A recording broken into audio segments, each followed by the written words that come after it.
So this recipe I use for a lot of things. This is picadillo, and basically what it is ground minced meat, and I can use it in empanadas, I can use it in the papas rellenas, I can use it over rice. It is a very versatile recipe.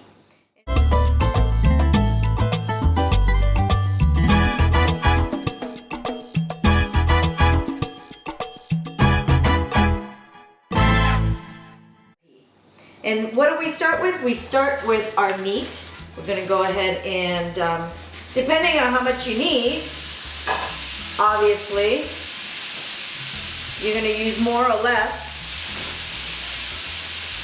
I prefer the 90-10, but you can use 80-20 if that's the one you'd rather use, or the one that you like best. What I'm going to do is I'm going to season this a little bit with some salt and pepper.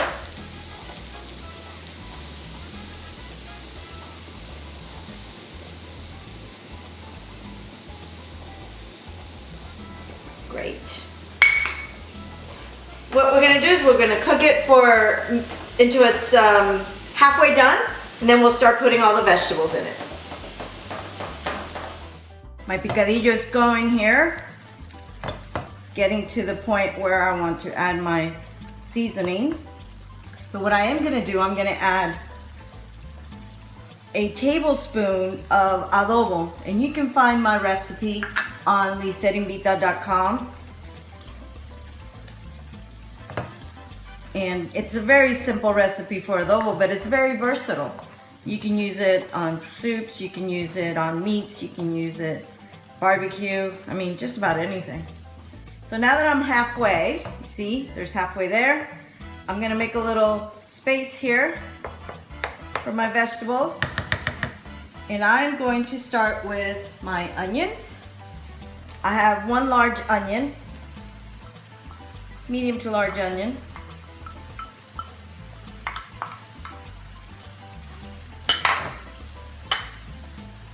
Half a green bell pepper.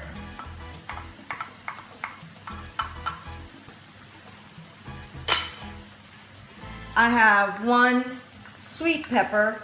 You can use red or orange.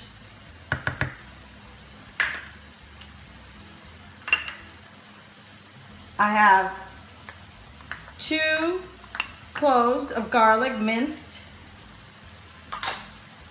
I have 1 tablespoon of apple cider vinegar. I have a half a tablespoon of oregano. I have a quarter of a teaspoon of cinnamon, or really if you only passively like the flavor, then just do a pinch, and a quarter of a teaspoon of paprika, smoked paprika, just to give it that little nice smoky flavor.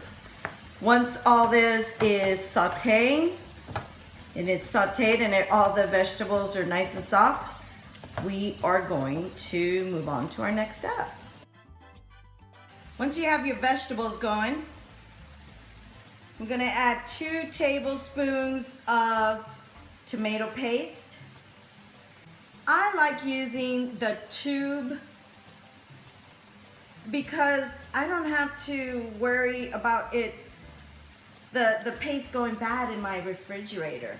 It just lasts so much longer. It's more efficient. So, and it's easier to measure out too. It's not super hard. I'm going to incorporate my tomato paste. Let it cook. That tomato paste flavor, let it cook off, and then you can mix it in with the rest of the meat. It doesn't take long to get that going. So I'm going to incorporate it all together. Now that my sauce is my tomato paste is incorporated, I'm going to go ahead and add the cilantro.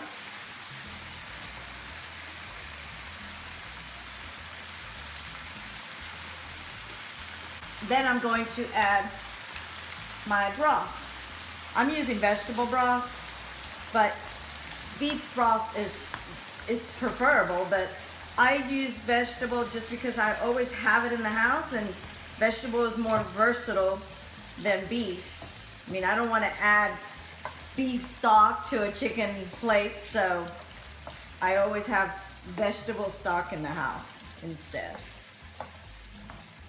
While the picadillo is finishing up cooking through, I'm gonna go ahead and slice my olives.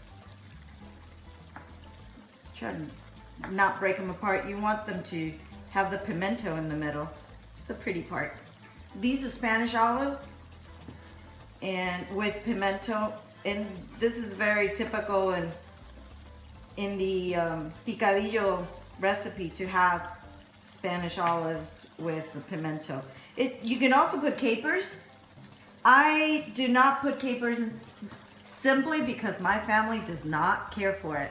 I personally like it, but since they're the ones that are gonna eat my food, I sometimes concede to their needs.